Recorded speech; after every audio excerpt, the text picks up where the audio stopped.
Muito bem, então vamos para a etapa de hoje, a segunda aula da disciplina Segurados e Dependentes no Regime Próprio de Previdência Social dos Servidores Públicos.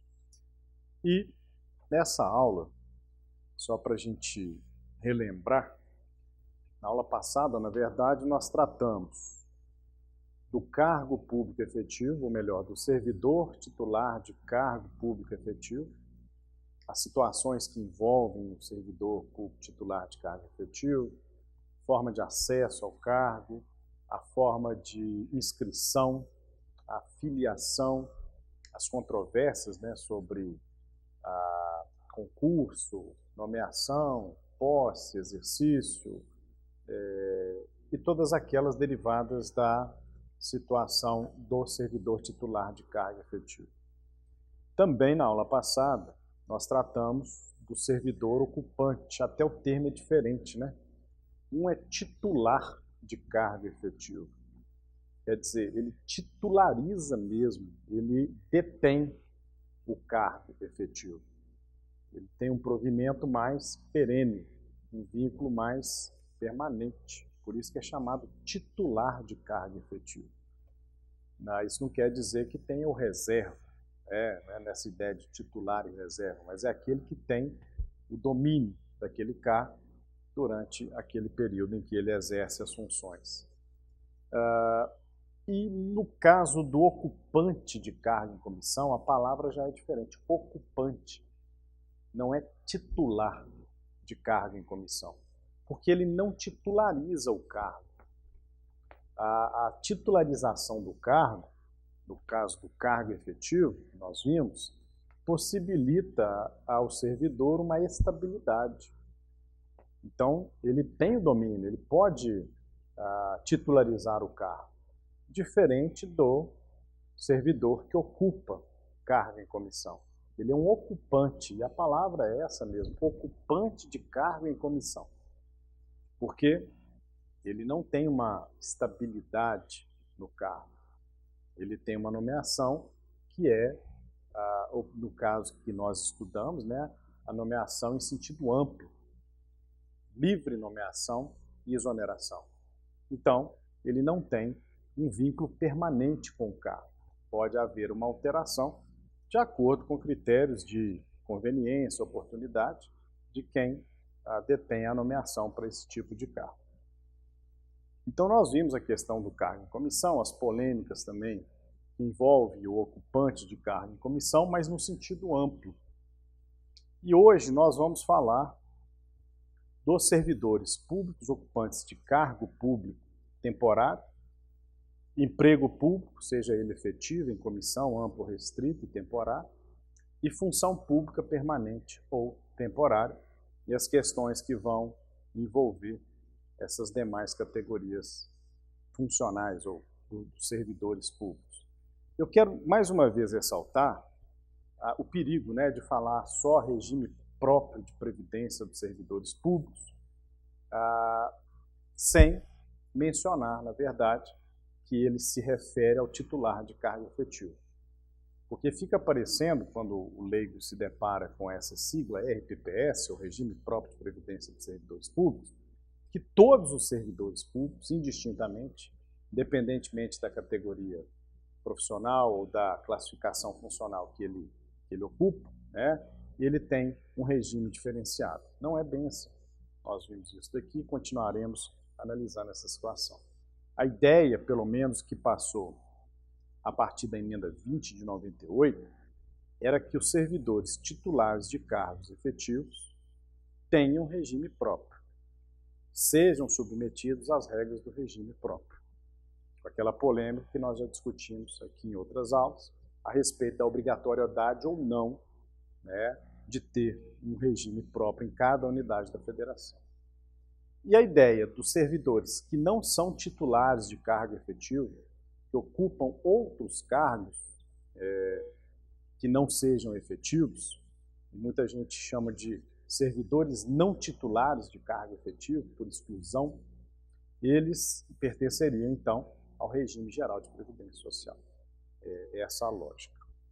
Mas algumas questões nós veremos aqui, elas têm que ser trabalhadas de uma forma diferenciada. Então vamos agora, já que vimos esse em comissão amplo, vamos analisar a situação agora do servidor público ocupante de cargo em comissão restrito ou estrito, também chamado de cargo em comissão de recrutamento limitado. Cargo em comissão de recrutamento limitado.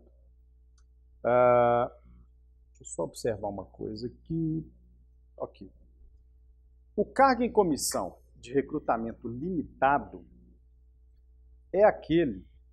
o ocupante, é aquele servidor público que ostenta, que titulariza um cargo efetivo. Significa que, na verdade, o cargo em comissão restrito só pode ser ocupado por servidor que tenha cargo em comissão, ou melhor, que tenha cargo efetivo. Então, o cargo em comissão de recrutamento limitado é limitado àqueles que ocupam o cargo efetivo. Uma controvérsia que já surge é saber se tem que ser da carreira do servidor. Bom, é uma controvérsia que parece simples, e na verdade ela de certa forma é simples sim, depende da lei da unidade da federação. Qual é o alcance da limitação? Normalmente o convencional é que a limitação se dê em relação aos cargos da carreira. Então, um cargo em comissão de chefia, assessoramento, de uma função que haja um grau de confiança, pode, por lei, é importante, tem que haver a lei, pode ter definido o seu alcance de limitação. Não, tem que ser um servidor titular de cargo efetivo da carreira. É o que normalmente acontece. Mas nada impede, desde que haja lei, que seja um servidor titular de cargo efetivo da unidade da federação. Nós sabemos que nas situações, principalmente de municípios e municípios pequenos, às vezes não se fala muito até em carreira. Não tem aquela organização de quadro de cargos, plano de cargos e salários com carreiras organizadas. Às vezes o município não demanda essa estrutura. Ele precisa nomear um determinado servidor para um cargo em comissão que seja de outra carreira. Desde que haja lei. Não havendo lei é que é o problema. Porque o administrador só pode fazer o que a lei determina. E o que convencionalmente se estrutura é exatamente esse, que o cargo em comissão restrito tem que ser ocupado por servidor da carreira, de cargo efetivo da carreira. Muito bem. Feita essa observação, o regime jurídico previdenciário desse servidor é o regime jurídico previdenciário do cargo efetivo. Porque a situação de ocupar um cargo em comissão, ela é efêmera em relação ao cargo efetivo que tem um vínculo mais duradouro. Então, esse vínculo mais duradouro atrai o regime previdenciário. No início, quando essa questão começou a ser analisada, pensava-se, bom, então ele vai se reger no cargo efetivo pelo regime próprio e no cargo em comissão pelo regime geral. Isso é até estranho, porque em termos de remuneração, às vezes é dada a opção ao servidor. Ele pode optar, por exemplo, ocupando um cargo em comissão restrito, ele pode optar por receber a remuneração do cargo efetivo, mais um percentual do cargo em comissão. Ou receber a remuneração do cargo em comissão integral. Se tiver na lei essa possibilidade, vários entes da federação têm. Por quê? Ele vai escolher o que é mais vantajoso. Por vezes é mais vantajoso receber a remuneração do cargo efetivo mais o percentual do cargo em comissão. Ele vai receber mais. Ou por vezes o cargo em comissão é maior. Depende da situação. Mas uma coisa é certa, ele mantém o vínculo com o cargo efetivo. A aposentadoria dele se dará com as regras do cargo efetivo. Por exemplo, o limite de valor que ele vai ter para o seu provento é o limite dele, servidor, no cargo efetivo que ele ocupa. Então, mesmo se ele escolha, veja bem, mesmo se ele escolher a remuneração do cargo em comissão, porque maior do que o cargo efetivo mais um percentual, normalmente é 50% do cargo em comissão, ele escolheu ficar recebendo só o valor do cargo em comissão. Imaginemos lá que fosse R$10.000, e se ele fizesse a opção pelo cargo efetivo mais em remuneração, seria R$8.000. Então é mais vantajoso os 10.000. O que acontece? O limite teto dele não vai ser os 10.000 do cargo em comissão, será o valor da remuneração dele no cargo efetivo. Então ele permanece com as regras do regime próprio, mesmo estando ele ali ocupando temporariamente, ou às vezes até num tempo maior, o cargo em comissão restrita. Qual é a ideia do legislador constituinte derivado da emenda 20? Ele quis fazer o seguinte, olha, cargo efetivo que tem uma permanência maior com a administração, essa administração cuida desse servidor. Agora, aquele servidor que ocupa um cargo em comissão amplo, às vezes ele migra muito entre regimes próprios, entre municípios, entre estados, entre regimes distintos, regime geral, regime próprio. Ele não tem um vínculo. E a gente percebe isso muito nos governos, e quando há alternância de governo. Os cargos em comissão ampla, existe uma alternância muito grande. Não são os mesmos cargos efetivos que permanecem.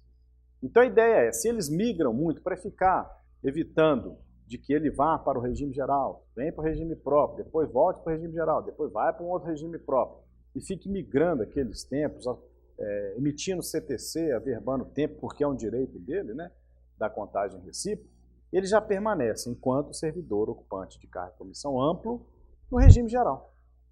Então, qualquer migração administrativa dele não vai interferir na vinculação previdenciária, que é uma só.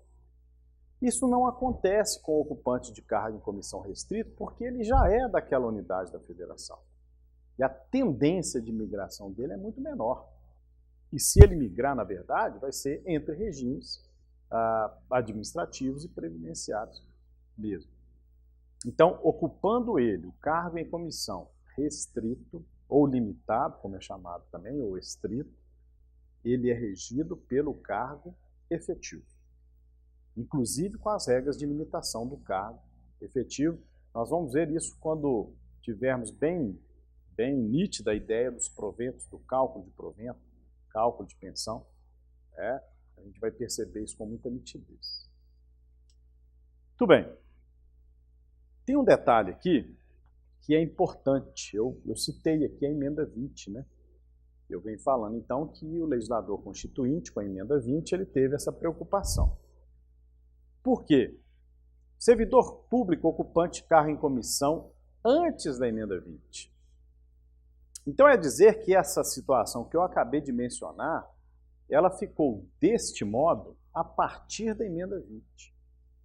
Tem uma situação anterior a ela, A situação do servidor público ocupante de cargo em comissão antes da promulgação da emenda 20, emenda constitucional número 20 de 98, merece uma análise diferenciada, pois não existia norma determinando a vinculação obrigatória ao RGPS. Não havia norma constitucional e não havia norma geral determinando a vinculação desse servidor ao regime geral de previdência social. Disso decorre uma série de consequências. Porque está aí, só o parágrafo 13 do artigo 40, só com a redação do parágrafo 13 do artigo 40, dada pela emenda 20, é que se determinou, aplica-se ao servidor ocupante exclusivamente de cargo em comissão, exclusivamente, só para chamar a atenção aqui, de cargo em comissão ampla, exclusivamente o regime geral de previdência social. Isso só ficou definido a partir da emenda 20, o artigo 40, parágrafo 13. Então, veja, a situação anterior é um pouco diferente. Então, o servidor, por exemplo, pode estar regido por regime próprio, por uma definição de uma lei do município ou do estado, principalmente, antes da emenda 20? Pode. E o que aconteceu a partir da emenda 20, concomitantemente com a lei 1917, 9.717, 9717? A partir da emenda 20 da lei 9717, ele teve que ser inscrito no regime geral. E repito que eu estou falando do servidor ocupante de cargo em comissão amplo. Então ele pode ter um passado vinculado ao regime próprio. E depois da emenda 20, um regime geral. E isso gera algumas situações. Imagina, por exemplo, que o servidor no regime próprio tem um valor de remuneração no cargo amplo de R$10.000. Quando ele passa para o regime geral a partir de 98, a ele vai se aplicar o teto. E só lembrando que a emenda 20, o teto era R$1.200. A emenda 41 passou para R$2.400. Hoje é R$5.189 aos centavos. Tem uns centavos aí que eu esqueci. Então, se ele ganha, ou ganhasse 10 mil antes, ele vai ter aí uma questão a ser discutida. Como fazer, então, com o valor da diferença de contribuição que ele verteu para o regime próprio? Aquele valor vai ser computado para fins do regime geral? Se ele mantiver um valor de padrão alto, ele vai perder, entre aspas, aquele valor. Caberia uma repetição de indébito tributário por ter pago parcelas que não vão incorporar a remuneração dele, ou melhor, aos proventos dele, porque o teto vai ser o teto do regime geral. Caberá essa repetição de indébito quando ele se aposentar de um período anterior a 98 e a prescrição. Operou-se, não se operou, iniciou contagem, não se iniciou a contagem. Porque, na verdade, se você pensar de um lado, que ele só ficou sabendo quando vai se aposentar, que aquele tempo ele ficou sem, aquele tempo, não, aquela contribuição ficou sem efeito, ele vai ficar sabendo no momento da aposentadoria. Porque se ele for para o regime próprio, e tiver o teto, que é o teto do cargo efetivo, que pode ser maior, a situação muda. Então, inicia-se o prazo a partir da data da aposentadoria? Cabe uma ação de repetição de indébito? Não sei. Nunca vi. Estou aqui fazendo ilações e reflexões. Que, em tese, cabe a ação judicial. Questionando. Ok? Aí, sob a perspectiva tributária, na análise da redação original do artigo 195, inciso 1 da Constituição, percebe-se que o texto referia-se tão somente a empregadores. Falava que a menção, a tributação, recairia sobre os empregadores, tendo o STF conferido sentido técnico e restrito a esse termo para significar a parte contratante na relação de emprego, empregador de um lado e empregado do outro, não se aplicando à relação jurídica de direito público que rege o servidor. Porque nesse precedente aí do STF, no recurso extraordinário 148187, não entende como empregador o poder público, a administração pública, o ente da federação. A relação jurídica é diferente, não é uma relação seletista entre empregador e empregado. A relação é institucional. Nós vimos aqui essa relação. Então, sob a perspectiva tributária, antes da emenda 20 de 98, não poderia se cobrar do servidor ocupante exclusivamente de cargo em comissão ampla, contribuição para o regime geral. O artigo 11, parágrafo 1º da orientação normativa do Secretaria de Previdência do Serviço Público, SPS, hoje é SPPS, do Ministério da Previdência Social, hoje é MTPS, Ministério do Trabalho e Previdência Social. Aliás, eu vi uma propaganda do Ministério da Previdência, do Trabalho e da Previdência, falando sobre a Previdência. Uma propaganda que foi veiculada, parece que essa semana.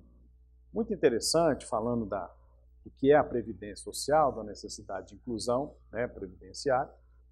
Mas uma coisa que me chamou a atenção é que no final do texto eles focam numa carteira de trabalho. E eu fiquei pensando se aqueles que exercem, por exemplo, atividade autônoma, eventual, que não tem o contrato de trabalho ali escrito, né, ou assinado, vai também perceber que ele tem direito ou dever também de se inscrever na Previdência Social.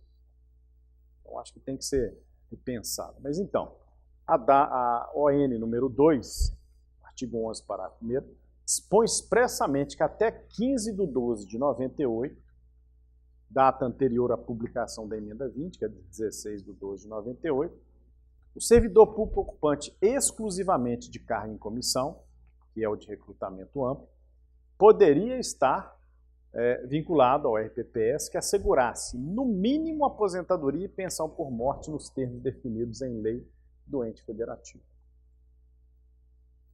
Tentou resolver e criou um outro problema. Por quê? Na aula que nós tratamos da história do RPPS, eu lembro de ter dito e escrito aqui no quadro o seguinte: no início, havia o Tesouro da Unidade da Federação, que respondia pelo pagamento de aposentadoria.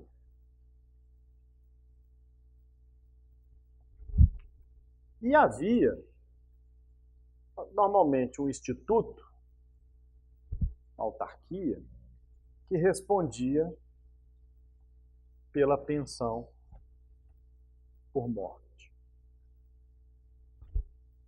E havia também situações de servidores que tinham vínculo, eram chamados servidores temporários. Muitas leis de vários municípios e de vários estados previam isso, que esses servidores, eles eram vinculados somente ao instituto. Eles tinham um vínculo temporário, sim, só que esse temporário ia se repetindo. Ele fazia contrato de 6 meses, renovava por mais 6, por mais 6, por mais 6. Tem pessoas com contrato temporário de 30 anos, sucessivos e renovados. E só tinham direito à pensão por morte. Não tinham direito à aposentadoria.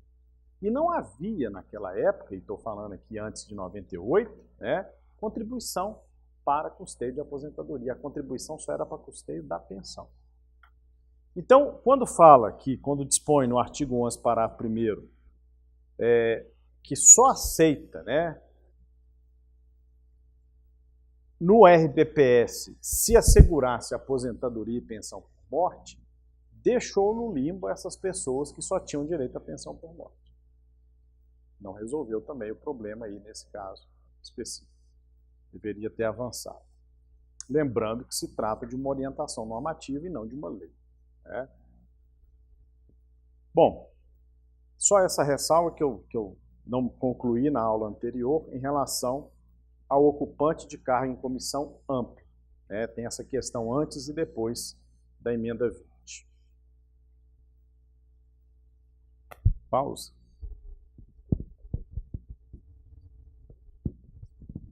Ali também está dando uns piques aqui a televisão.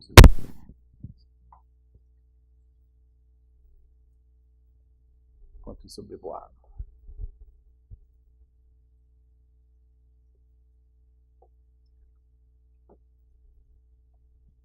Bom, então voltando aqui para... Ok? Voltando aqui para nosso roteiro, que virou um roteiro, né, de análise. Vamos ao cargo público temporário. Primeiro, pode parecer estranha essa expressão, cargo público temporário. Há quem diga, na verdade, que a temporária aí é a função e não o cargo. Mas vamos buscar a definição. O artigo 37, inciso 9 da Constituição de 88, dispõe que a lei estabelecerá os casos de contratação para atender às necessidades temporárias de excepcional interesse público. É bonita essa palavra, né? Essa expressão, necessidade temporária de excepcional interesse público. Nós chamamos isso de conceitos jurídicos indeterminados. Estava estudando o novo CPC, essa expressão está lá. Na sentença não pode ser usada, não podem ser usados os conceitos jurídicos indeterminados. É complicado, porque tem muitos por aí. Ou, na verdade, deveria ter se dito que os conceitos jurídicos devem ser determinados no caso concreto, porque eles existem. Interesse público. O que é interesse público? Interesse social, a bem do serviço público. O que é a bem do serviço público?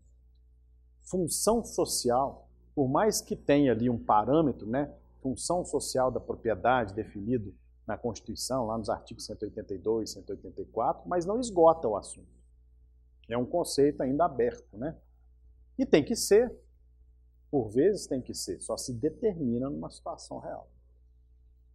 Esse dispositivo ele foi complementado pela Lei 8745 de 93 no âmbito federal, faltou um L aí no final, no âmbito federal do governo, que trata de como se dará a contratação para as necessidades temporárias de excepcional interesse público.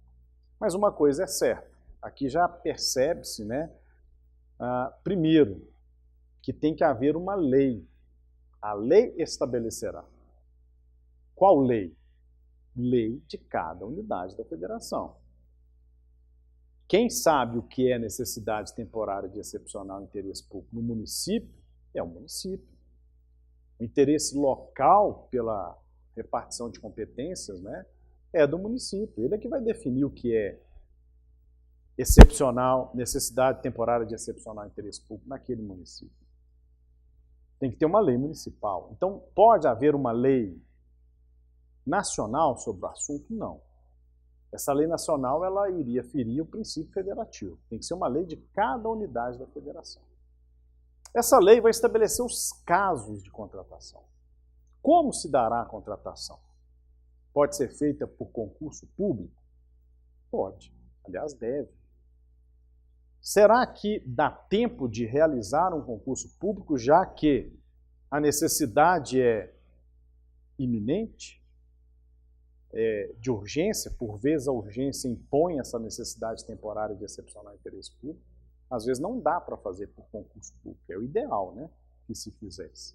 Mas o concurso público tem etapas, tem toda uma forma de condução que pode não dar tempo, pode perder efeito.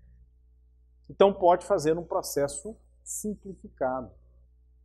Pode haver um processo simplificado de contratação desse pessoal. Pode ficar sem nenhum tipo de processo seletivo aí também não. O processo seletivo simplificado é justamente para atender as situações de urgência. Mas que tem que haver, tem que haver.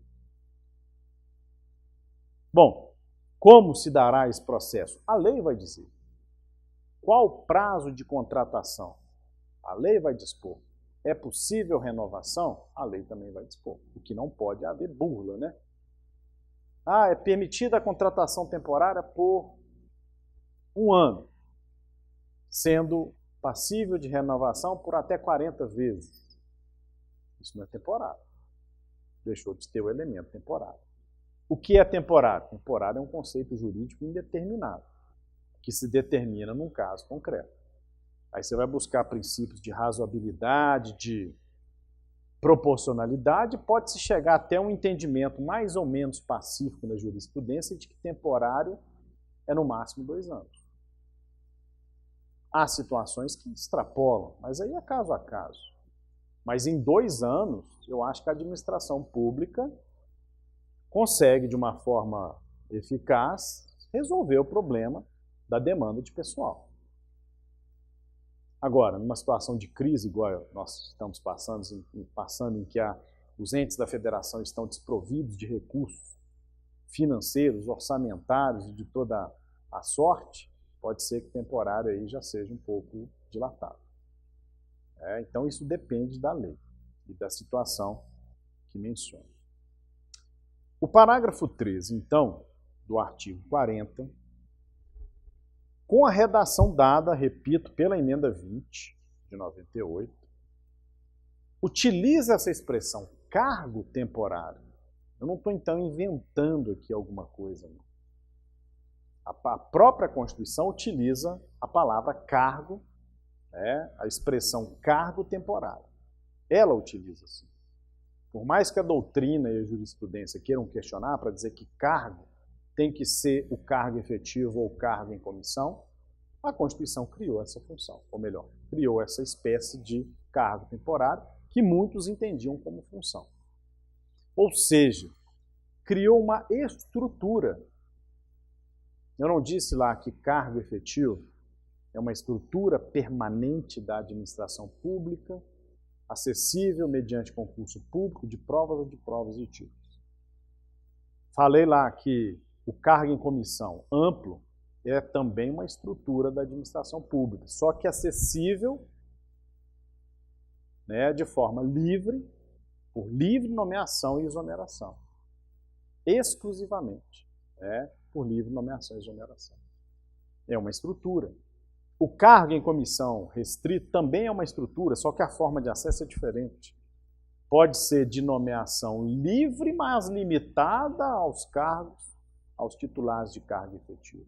E aqui é também uma estrutura, só que não permanente. É uma estrutura temporária. É uma estrutura temporária da administração pública para atender às necessidades temporárias de excepcional interesse público, cuja forma de acesso se dará por concurso público de provas ou de provas e títulos, ou por processo simplificado de seleção, processo seletivo simplificado. Já construímos um conceito. Este servidor que ocupa esse cargo, ele então, pela norma aí do parágrafo 13 do artigo 40, tem como regime previdenciário o RGPS. Ele não pode pertencer ao RPPS para fins previdenciários. Então percebam que existe um vínculo administrativo e um vínculo previdenciário. Isso é bem evidente depois da emenda 20. Existe uma diferença de tratamento entre o vínculo administrativo e o vínculo previdenciário. Eu estou chamando a atenção aqui para aquela questão da autonomia que nós discutimos lá atrás. Está claro aqui, ele tem uma vinculação direta com o ente da federação, que precisa da função temporária, mas tem uma vinculação com o regime geral. E por que ele tem essa vinculação com o regime geral? Porque o cargo dele é temporário. Então, supõe-se que ele vai migrar entre vários regimes administrativos ou mesmo privados, e para evitar, da mesma forma que o cargo em comissão ampla, que fica levando CTC para lá, CTC para cá, averbando para lá, desaverbando para cá, ele fica num regime só, que é o regime geral de previdência social. O parágrafo 11, melhor, o artigo 11, parágrafo 1º da UEN número 2, da mesma forma que tratou lá o servidor ocupante de cargo em comissão amplo, também tratou o servidor público de contrato temporário. Expõe expressamente que até 15/12/98, data anterior à emenda 20, este servidor ocupante de cargo temporário poderia estar vinculado ao RPPS, que assegurasse, no mínimo, aposentadoria e pensão por morte nos termos definidos em lei do ente federativo. A mesma situação. Tá? Então acontece a mesma coisa, pode acontecer a mesma coisa. Ele tem um tempo anterior de RPPS e um tempo posterior de RGPS. E aqui eu já quero lançar uma questão, que nós vamos trabalhar com isso mais adiante, quando nós tratarmos dos requisitos de aposentadoria, né, ou de concessão dos benefícios, mas eu acho que a gente já pode começar a pensar nessa situação. Veja bem, o servidor ocupante de cargo em comissão amplo, ele exerce um serviço público? Ele tem computado, porque a regra do artigo 40, parágrafo 1º, inciso 3, que trata lá da aposentadoria voluntária, né, na regra convencional, exige dele 10 anos de serviço público e 5 anos no cargo, não é isso? Depois associa idade com tempo de contribuição ou só idade. A minha pergunta é, ao exercer a função, ou melhor, ao ocupar o cargo em comissão amplo, este servidor cumpre o requisito de 10 anos de efetivo exercício no serviço público? Cumpre. É um serviço público. O vínculo administrativo dele é de servidor público. Não é de cargo efetivo. Veja bem que a norma lá da regra convencional não exigiu 10 anos de serviço público no cargo efetivo, só falou 10 anos de serviço público. Porque nas regras de transição, há regra de transição que fala do tempo no cargo efetivo. Que tenha ingressado no cargo efetivo até a data de... É o artigo 2º ou 6º da emenda 41. Está expresso lá, então tem diferenças. Bom, ele até 98, até 1998, data da emenda 20, ele estava no município ocupando um cargo amplo vinculado ao regime próprio. Depois de 98, ele foi obrigado, ou teve que ser obrigado, e claro que isso não aconteceu de uma hora para outra, os entes federativos foram fazendo essa migração aos poucos. Por exemplo, Minas Gerais só fez essa migração de uma forma efetiva em 2002, 4 anos depois de 1998. Tá? Há casos em que essa migração só aconteceu, por exemplo, no município de Belo Horizonte, em 2011. Então tem um tempo aí, mas enfim, pegando a partir do corte de 98, ele era servidor comissionado amplo, vinculado ao RPPS até 98. Depois da lei que instituiu o município, a regulamentação no município, ele passou a ser servidor amplo no município, mas vinculado ao regime geral. Ele continua cumprindo a regra dos 10 anos de serviço público? Continua. Mudou o vínculo previdenciário dele, mas o vínculo administrativo é o mesmo. Se ele se mantiver naquele cargo, o vínculo administrativo continuou intacto. Não há que mexer nele. Está tranquilo, né? Ele tem aquele tempo, sim. A mesma questão se aplica ao servidor público de contrato temporário. Artigo 40. Artigo 40, parágrafo 1º, inciso 3, é isso mesmo? É o que fala da Constituição. Artigo 40, parágrafo 1º, inciso 3. É esse mesmo? É ele. É o que fala da aposentadoria voluntária que exige 10 anos no serviço público, 5 no cargo, aí depois tem a letra A e a letra B.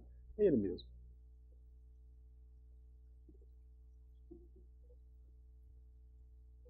Você tem razão. Ela só faz uma observação aqui com relação ao município de Belo Horizonte, né? Vocês têm a lei de 2011, mas o fundo é de 2000, do ano de 2000. Então, em 2000 é que parece que houve essa migração mesmo dos não efetivos, né? Mas foi, quer dizer, um ano e pouco depois da emenda